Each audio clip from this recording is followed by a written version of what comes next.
What is going on? Welcome back to Knives of the Round Table, everybody. And this time we're going to be taking a look at the Grimsmo Norseman. Now, the Grimsmo Norseman is a grail knife for a lot of people. It was a grail knife for me for a long time. It no longer is, since it's already in my collection.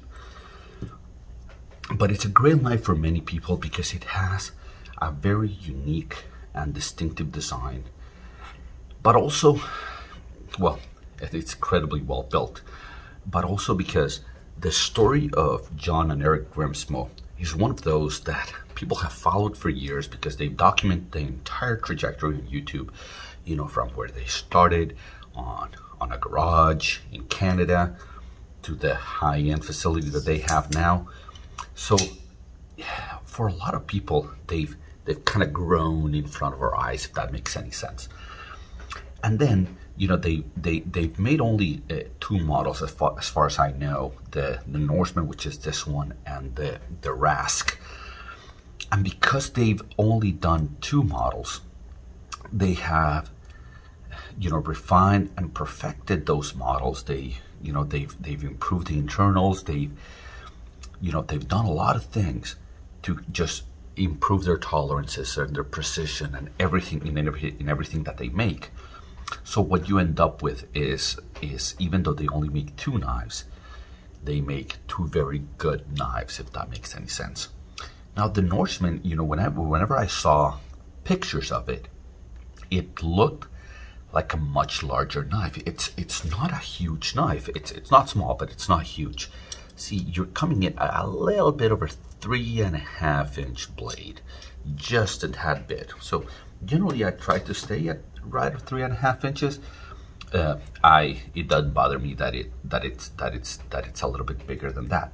But I'll give you a size comparison here so that you get an idea of kind of what we're talking about. So this is the Paramilitary 2, and this is the Para 3. Okay. So size-wise, it's not dramatically different from the Para 3. I mean, from the Para 2, I'm sorry. You know, obviously, it's hard to measure blade lengths because it has this recurve and this, I don't know, a recurve tanto. I don't know what it is. It's so unique that I think it kind of has its own category. But if you look at, you know, at how it carries, the Norseman, it's a tad bit longer than the Para 2, but it's a little bit narrower in this direction, and where it really makes a difference is in that direction. So the Norseman is very thin, and it carries really thin in the pocket. Another size comparison against the Benchmades, that's the Bug Out, and that's the mini Bug Out right there. So obviously the Bug Outs are still much smaller, and if you want something that carries really well, you know, it's hard to beat the Bug Outs. But in reality, the thinness in this direction of the Norseman makes it something that is really easy to carry. You know, it's almost the same thickness, maybe even a little bit thinner on the Norseman. So it carries in and out of the pocket. It carries extremely well. So what you have here in the Norseman is a titanium frame lock. You know, they have a couple of mill patterns. This is what they call the reverse honeycomb. They have the real honeycomb. They have a starburst, and they have a crosshatch. They started doing like a dragon scale one. Even during the pandemic, you had like a, I don't know, like a diseased one, I guess. So you have a titanium frame lock, and they use RWL34 for the steel. No lock bar insert on this one, on this particular version of the knife, although I think I saw on their channel that the new Rasks and the new Norseman are starting to come with a lock bar insert. They finally stopped doing carbonized titanium for their interface, and they're starting to go with a hardened insert in there. So if you buy one now, I think you'll be getting one of the, or directly from Norseman, from Grimsmo, you'll get one of the new ones with the lock bar insert. So it has a very interesting blade, as you can see. You see all these lines, you know, they're milling lines. But it's weird because if you just pass your finger over it, if you just do it with your finger, it's almost impossible to feel them. You almost have to go with your nail to feel a little bit of them. They're visible, but they're so subtle that you can't feel them with your finger. It's really, really, really nice. Now, if we talk ergonomics, okay, it's a little bit strange because it fits really well in your hand, even though it's a thinner knife. And I usually like my knives to be a little bit wider in this direction so that it fills my hands. But in this case, because it's taller and it has this shape, it feels really, really good in your hand. Now it has this area right here. I don't know if I should call it a finger choil. It's probably not. You can put your finger on it to do some finer tasks if you want to. I'm not sure if that's what they intended for it. I usually don't use it that way. Let me put it that way. Now, let's talk about the action, because the Norseman is one of those that sets a benchmark for action, right? The drop shuttiness, a lot of people will say, well, does it drop shut like a Norseman, right? Because it does that, you know, it just free falls, boom. It falls so fast that it actually, most of the time, it bounces out of the detent. I don't know if you can see that, but when you get down, it bounces back out, and you have to kind of click it back in. So the action, if you follow my channel for any length of time, you know that I think that there's two components to the action, right? There's deployment action and there's closing action. And my personal preference is to have a knife that deploys with good action rather than a knife that closes with good action. Definitely the Norseman has a better closing action than a deployment action. And that's because even though it has this flipper tab, they've done, and I don't know if I should complain about this, but they've done such a job at rounding all the corners that you have what looks like a little bit of jimping right here. But man, it's like a hint of jimping, and my finger struggles to kind of, you know, have some purchase on it. I just need a little bit more jimping there. You know, I need it to be a little bit rougher to be able to use the flipper tab. So I find myself using the thumb stud much more than the flipper tab, and I usually prefer to use a flipper tab. So it deploys well enough. You know, I would say average. Where it really shines is in the drop shot action. But because for me the deployment action is more important than the closing action. In other words, I never, you know, the closing action is a nice to have, but I can't see a scenario where I'm like, I need my knife to close quickly. I can see a scenario where I want to deploy my knife quickly, you know, where I need to use it right now, you know, and not for self-defense or anything. I need to cut something, right? And so deployment, I need it to be fast. Closing, nice to have, but you know, if it's not there, well, it's not there. Now, fit and finish. Now, because they've only done 2 models, they've refined, and they have thousands of details into this knife, right? Like you see their logo there. The back of the clip, if you ever disassemble this, there's you know, they've engraved the back of the clip where you'll never see it. Every one of the screws, which they make in-house, has the Torx, and it's got a little point, a little dot in between every one of the stars of the dot. They do the same thing for the thumb stud, and on the other side. If you saw this particular version of the knife has very little internal milling. The new ones have more internal milling, but just the way they've crowned the spine, the way they've done every single thing in here. You know, John calls it going full Grimsmo, and I'd have to agree with him. You know, a lot of the things that they do are full Grimsmo. So they're built entirely, they're in-house. You know, they do all of it. They do their hardware. I think the only thing they do not do is the ceramic balls. He has a secret supplier of ceramic balls. He doesn't want to reveal who that is, but I think it's like the only thing that they do not do in-house. The overall fit and finish of this, like if you disassemble it and reassemble it, it just goes back. It's perfectly centered. The action won't change. It's just one of those knives that you can, and actually they encourage it, right? They give you the tool to disassemble all of it. I think it's like a T10 or something like that.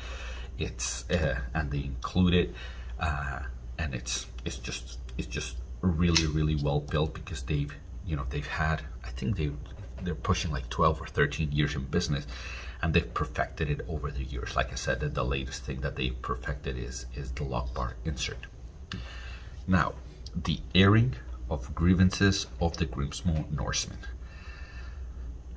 There's not a lot to dislike about the Norseman, in all honesty, but I do have a couple of gripes. Okay, the first one is the size of the gap of the lock bar. Now, it's very easy to disengage. Okay, it's light, it's really nice. I like it. But the gap, the fact that you have a gap here that's bigger than an eighth of an inch. Okay, you see that. You can see all inside, and I just don't think it looks very refined. I think it just, you see a lot of knives with a much narrower line space between the lock bar and the scale, and I wish that they make that a little bit smaller. They can, if they want to keep this detent, then they can keep that size right here at the very end, and then make it narrower all the way through here. In other words, make a hole that's as big as you need it, and then make it narrower. I think it would be a far more refined knife. The same thing with the gap between here and here. That's just huge between the lock face. You don't have to do that. This can be all the way back here. It just feels, for a company that does, well, first, they're expensive knives, right? They're $900 or thereabouts. And for a company that has been refining and who wants tighter tolerances and precision, these gaps, I don't think it goes with their whole ethos. And along the same lines, man, my biggest gripe, and I've tried to talk to them about it, but me and my 8 viewers have no sway over Grimsmo, RWL 34. Now, look, RWL 34, which is, very similar to CPM 154. In fact, during the pandemic, I think they ran out of RWL 34 and they had to use CPM 154, and they did. So there's a couple of Norsemen out there in CPM 154. It's an okay steel. It's an adequate steel, okay? And most people, their use for their Norseman is never going to require any more than the RWL 34 that they include in the knife. But at this price point, this guy, as a collector, wants something better. I just think that, it's, in a market where M390 is everywhere, okay? Every Riyadh made knife is M390, and it costs, $250, $300, and they managed to get M390 on there. For the life of me, I can't understand why they can't go to a better steel on the blade. There's a version of this that is using Damascene. Awesome, great, the best. So if you want to use a Damascus style blade, then you use the best one out there, right? Dam steel. That's what you use. But if you're going to use a regular or just a non-Damascus steel, you also have to use one of the best ones.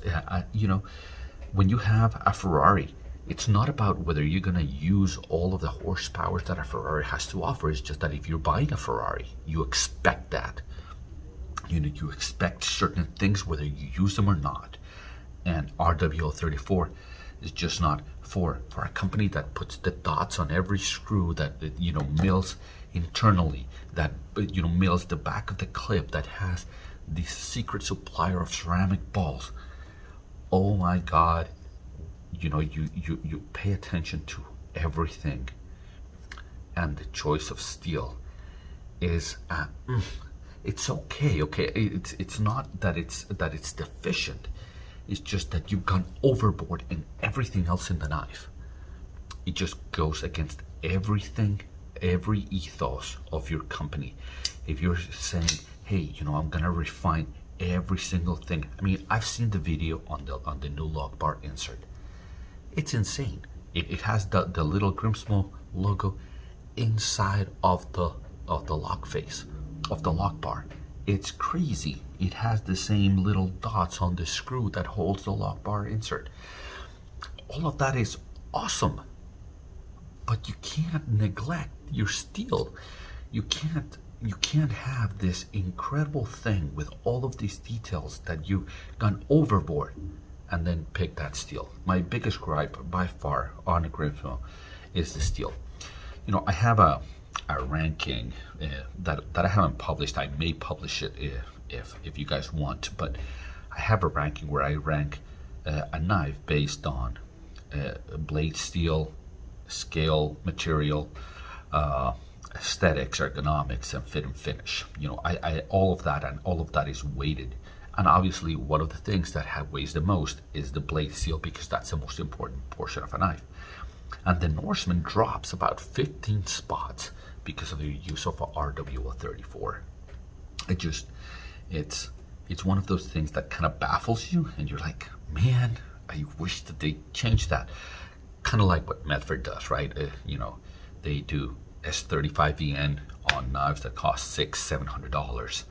Now he's trying to vindicate himself. He has the S90V version with DLT, and now he's doing Magna Cut. Some of them are being Magna Cut, and that is yay.